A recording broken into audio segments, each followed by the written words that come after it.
Okay, as mentioned in number 1, I need you to get in a habit of getting this memorized. Okay, SOHCAHTOA.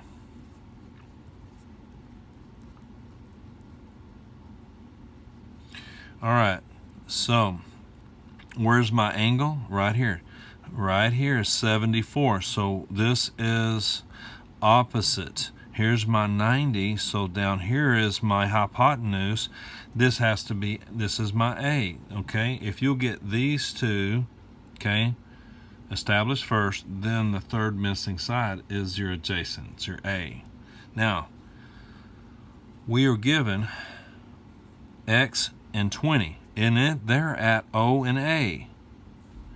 So which one has O and A? This one. So I don't use these two. I'm going to use tangent. So tangent, right? When you look over here at the formula chart, right?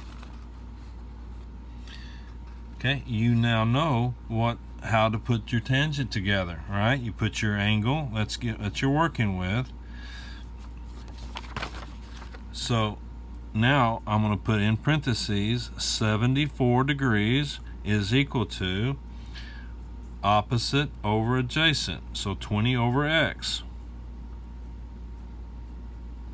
comma x. Okay, now I showed you how to menu 3-1 that, right? So when you menu 3-1, all right, so menu 3-1 and you press trig, right? There's the trig button right here, right there. Press that, and now arrow over till you get to tangent. Okay, and we're doing 74. Remember where the degree symbol is, right? Right here.